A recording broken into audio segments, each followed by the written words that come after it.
Good morning students. पहले आज का थॉट देखिए कि मंजिल चाहे कितनी भी ऊंची क्यों ना हो, यानी ऊंचाई मंजिल की चाहे कितनी ही ऊंची क्यों ना हो, जो भी मंजिल आपने तय की है अपने लिए, जो भी टारगेट आपने तय किया अपने लिए, वो चाहे कितना ही ऊंचा क्यों ना हो बच्चों, रास्ते हमेशा पैरों के नीचे से होते हैं, क्योंकि रास्ते जो है वो पैरों से ही नापे जाते हैं, ये आप जानते हैं। इसलिए कदम हमें बढ़ाना ही होगा, चाहे कुछ भी हो जाए। केवल ऊपर देखने से कुछ नहीं होने वाला है, हमें कदम बढ़ाना होगा, तभी हम जो है ऊपरी पायदान पर पहुंच पाएंगे। तो स्टूडेंट्स, आज जैसा कि हमारा लेसन चल रहा था, मैंने आपको जो है ऑनलाइन क्लास के अंतर्गत भी कराया था कैपिटल स्ट्रक्चर के बारे में। इसके बारे में कंसेप्ट एंड डिटर्मिनेंट्स हमने बात करी थी, यानी हमने कैपिटल स्ट्रक्चर को पढ़ा था। कैपिटल स्ट्रक्चर को जानने के लिए आपको मैंने जो है 3 चीजों के बारे में रूबरू करवाया था, यानी 2 चीजें और बताई थी, फाइनेंशियल स्ट्रक्चर और कैपिटलाइजेशन, और उसी तरह से कैपिटल स्ट्रक्चर। और उसके बाद इसी के अंतर्गत मैंने आपको ये भी बताया था कि डेट कैपिटल और इक्विटी शेयर कैपिटल के बारे में भी आपको बताया गया था। डेट कैपिटल और इक्विटी शेयर कैपिटल की कॉम्बिनेशन को हम जनरली क्या बोल देते हैं, फाइनेंशियल लीवरेज बोल देते हैं, और इसके बारे में भी हमने पढ़ा था। और फाइनेंशियल लीवरेज के अंतर्गत मैंने आपको फाइनेंशियल रिस्क के बारे में बताया था कि financial risk refers to that risk of financial it refers to and financial risk refer to the risk of not able to cover fixed financial cost by a business। ठीक है ना। तो फाइनेंशियल रिस्क क्या था कि जैसे हम fixed cost capital का जो मतलब फिक्स्ड कॉस्ट कैपिटल का यूज करते हैं, ठीक है ना, तो उसके जो एक तो बर्डन हमारे पर रहता है किसका, कि उसके इंटरेस्ट का जो है, और इसी तरह से उसको एक नेट टाइम के बाद रिटर्न भी करता है। इसको हम क्या बोलते थे, फाइनेंशियल रिस्क बोल रहे थे। अब हम यहां पर एक बात करेंगे earning before interest and tax, यानी इसको कहा जाता है ईबीटी,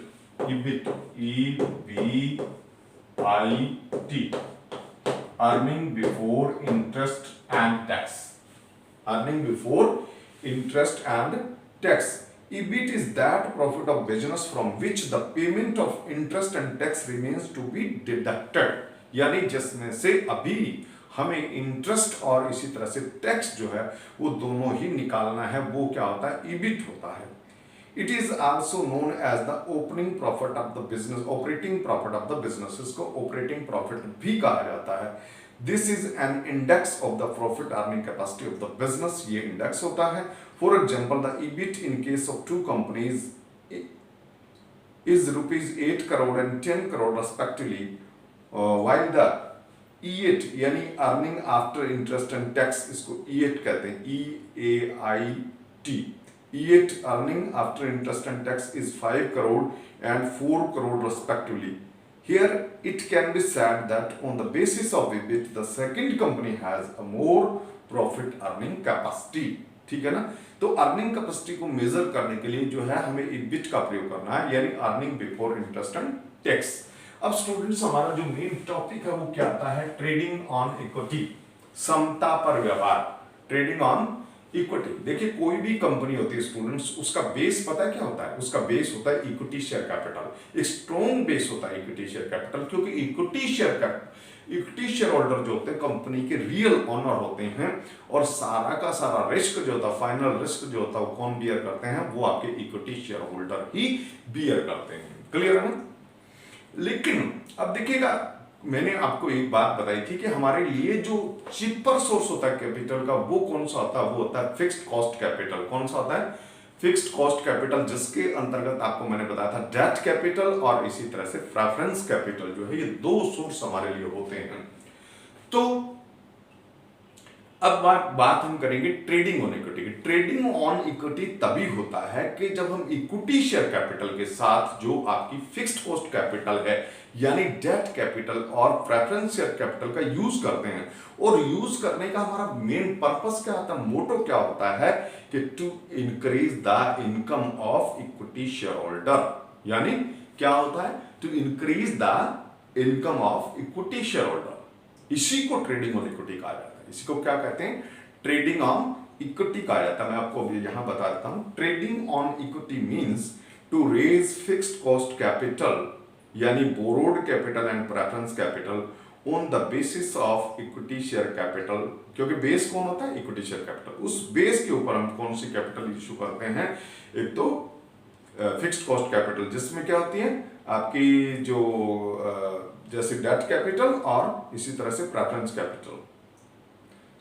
अच्छा, कहता है trading on equity means to raise fixed cost capital on the basis of equity share capital so as to increasing the income of equity share holder. क्यों increase करते हैं?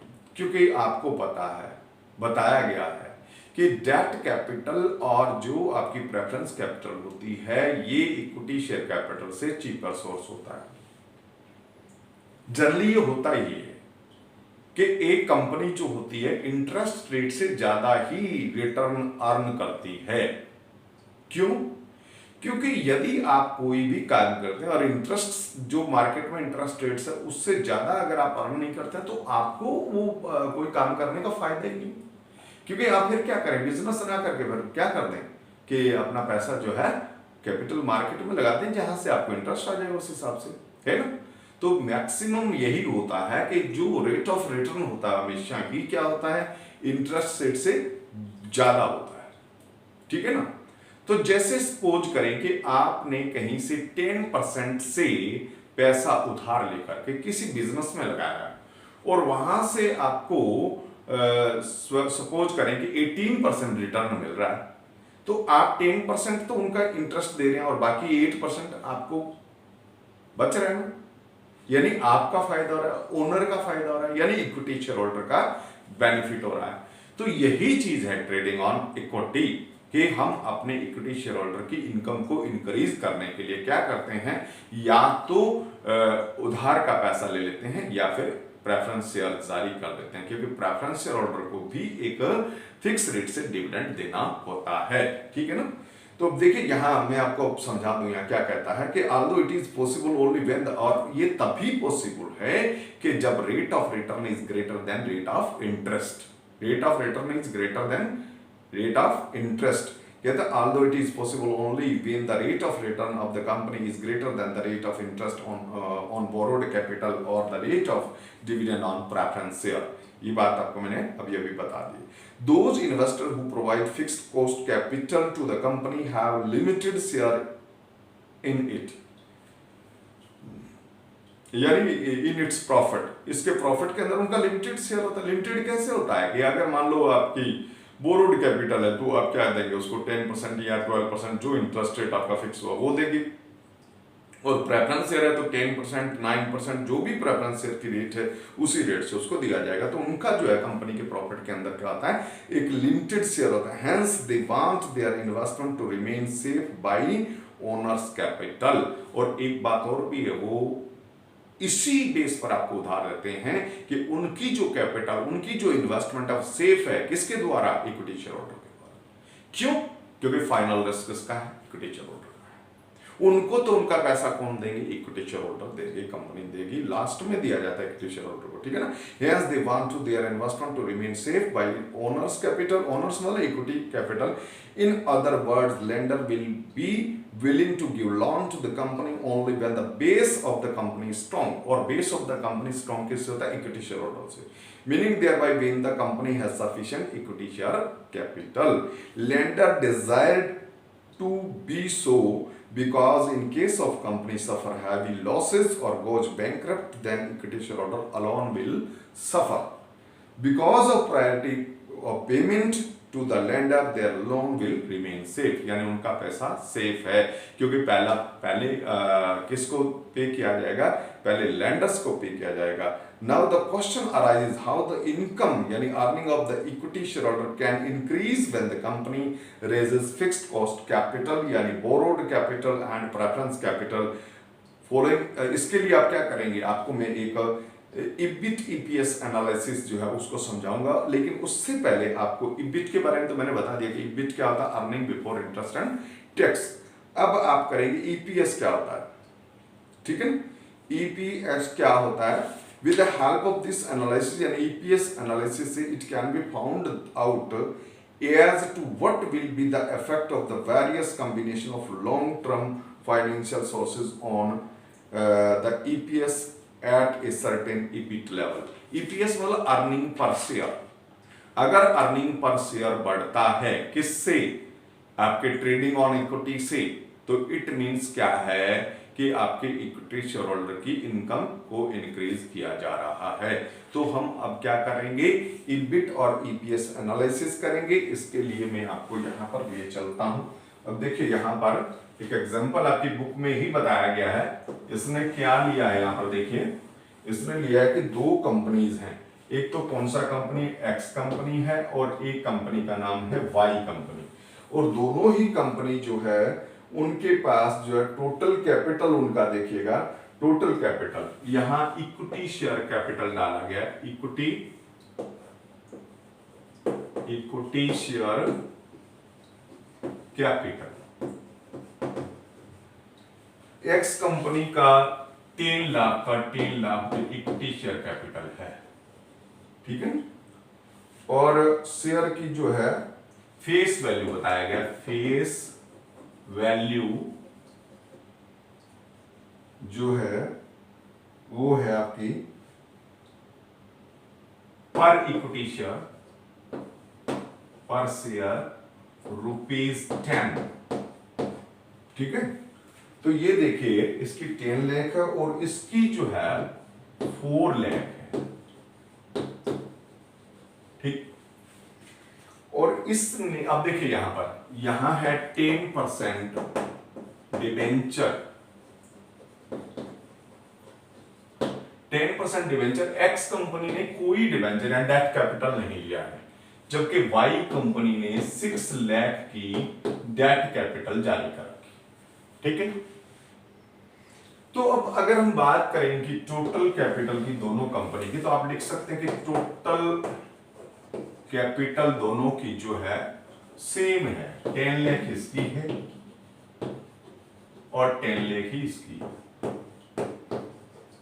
और अब हम मान लेते हैं कि दोनों कंपनीज का जो रिटर्न है ना वो सेम है। रेट ऑफ रिटर्न दोनों का मान लो 20% है, यानी यहां आप लिखेंगे इसका ईबिट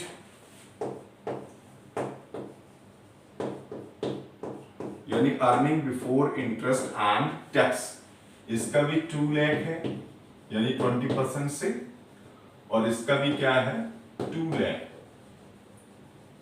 ये हमने इसका प्रॉफिट ले लिया, ठीक है। अब ये भी हम सपोज कर लेते हैं कि टैक्स रेट जो है वो 30%।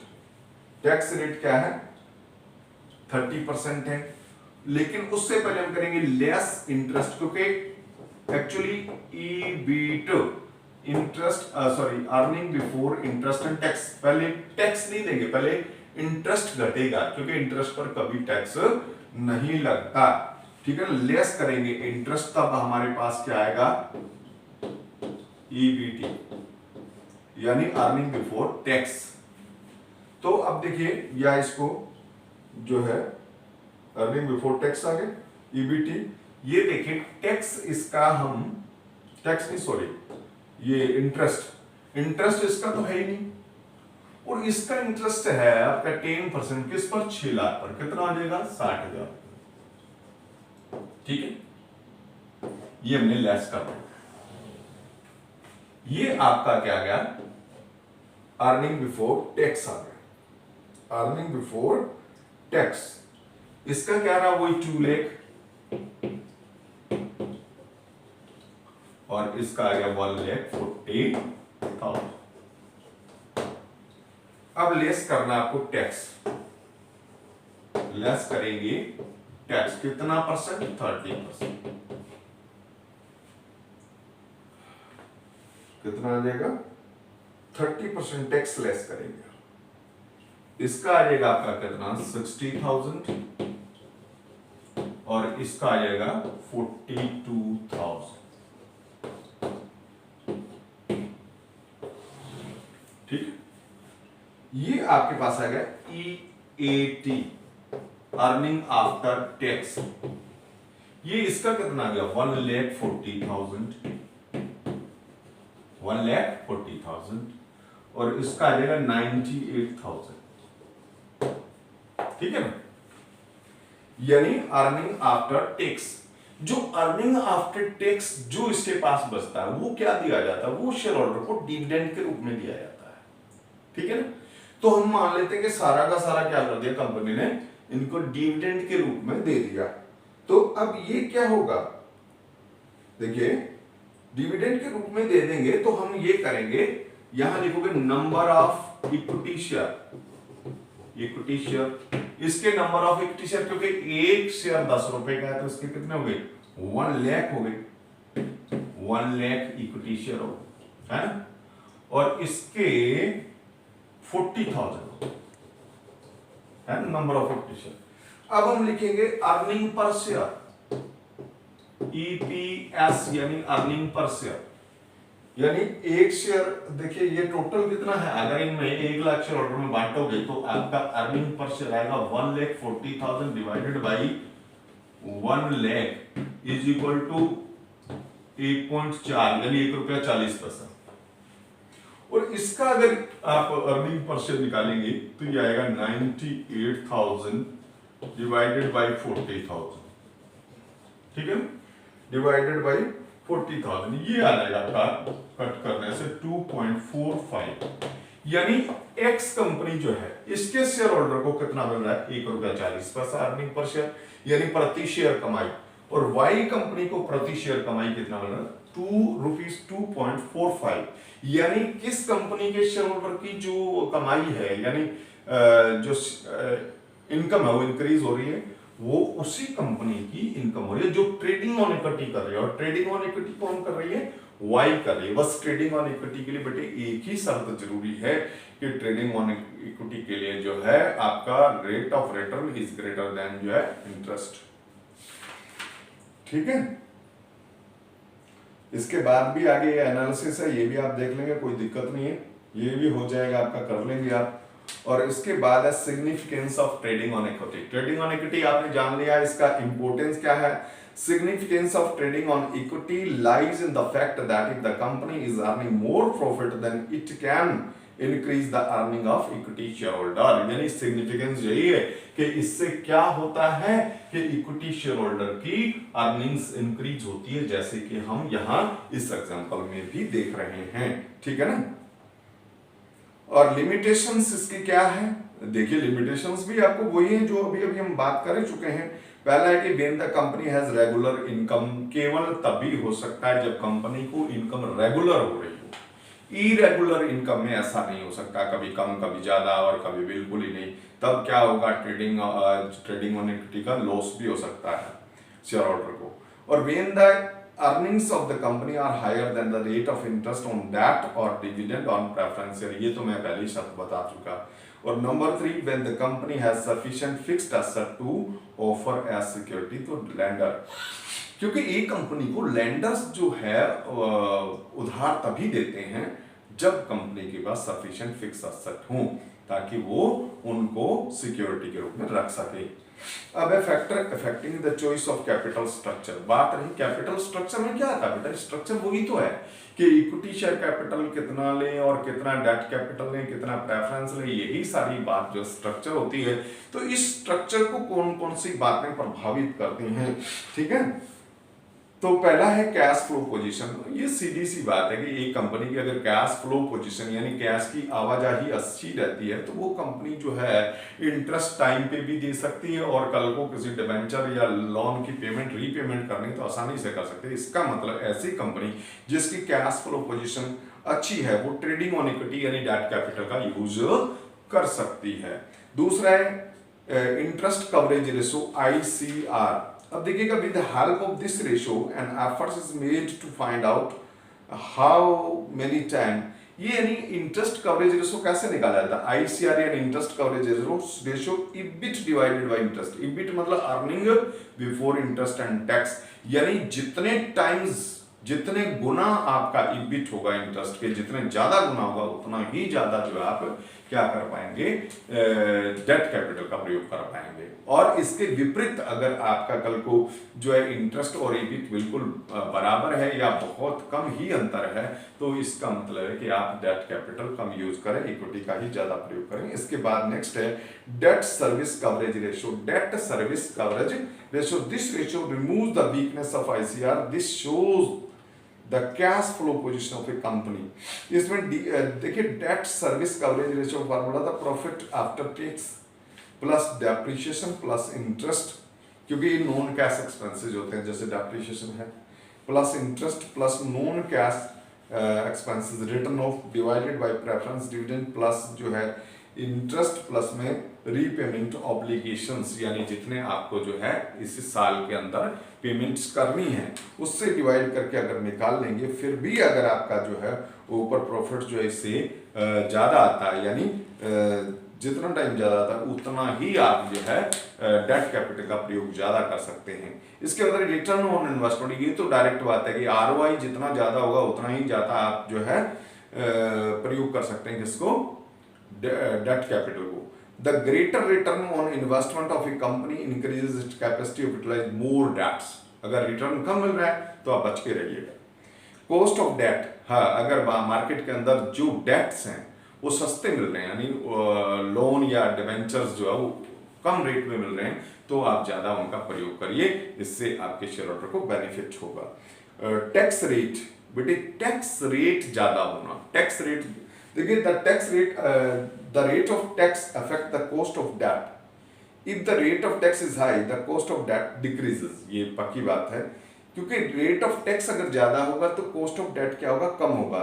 The reason is the deduction of interest on debt capital from the profit considering a part of expenses and a saving in taxes। अब जैसे मान लो टैक्स की रेट जो है यहाँ पर सपोज करें यहाँ 30% था, यहाँ अगर 40% रेट होता तो उतने ही उस हिसाब से टैक्स बचता, 40% होता तो यहाँ 80,000 कट जाता, ठीक है ना, और यहाँ आपका 56,000 कटता, फिर आपका इसके कंपैरिजन में EPS और ज्यादा बढ़ जाता, ठीक है ना। तो इसलिए भी ये जो जितना टैक्स रेट ज्यादा होगा उतना ही जो है डेट कैपिटल को प्रेफर करेंगे लोग। कॉस्ट ऑफ इक्विटी कैपिटल, अगर कॉस्ट ऑफ इक्विटी कैपिटल ज्यादा है, cost of equity capital it mean the expectation of equity shareholder from the company is affected by the use of debt capital, ठीक है ना। If the debt capital is utilized more, it will increase the cost of equity capital. The simple reason for this is that the greater use of debt capital increases the risk of equity shareholder, क्योंकि risk बढ़ेगा, risk बढ़ेगी तो आपकी expectation जो है वो भी ज्यादा होगी। और इसके बाद फ्लोटेशन कॉस्ट, फ्लोटेशन कॉस्ट क्या होती है कि जो इनको जारी करने की लागत होती है। Flotation cost are those expenses which are incurred while issuing securities, equity share, preference share या डिवेंचर वगैरह जारी करते हैं, तो उनका जारी करने की जो लागत आती है उसको बोलते हैं, है ना। फ्लोटेशन कॉस्ट जिसकी कम होगी उसको ज्यादा प्रयोग करेंगे। रिस्क कंसिडरेशन, दो तरह का रिस्क होता है, एक तो होता है ऑपरेटिंग रिस्क और या इसको बिजनेस रिस्क बोल देते हैं, और दूसरा होता है फाइनेंशियल रिस्क। और दोनों में से एक रिस्क अगर ज्यादा हो तो दूसरे को कम रखना ही पड़ेगा।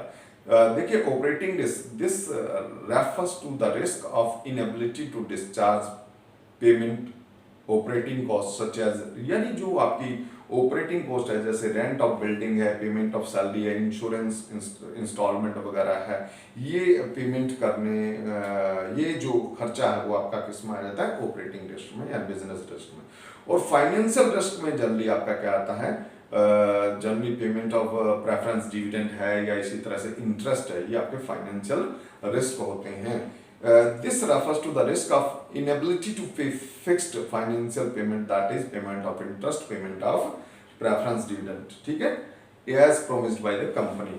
The total risk of business depend on both the type of risk. ये तो पता ही है कि दोनों रिस्क जो है उसके जोड़ से ही टोटल रिस्क बनता है। If the operating risk in business is less, the financial risk can be faced, which means that more debt capital, यानी अगर आपका ऑपरेटिंग रिस्क कम है तो आप ज्यादा फाइनेंशियल रिस्क को फेस कर सकते हैं, कहने वाला आप डेट कैपिटल का ज्यादा प्रयोग कर सकते हैं और रिस्क अपोजिट में आप कम कर सकते हैं।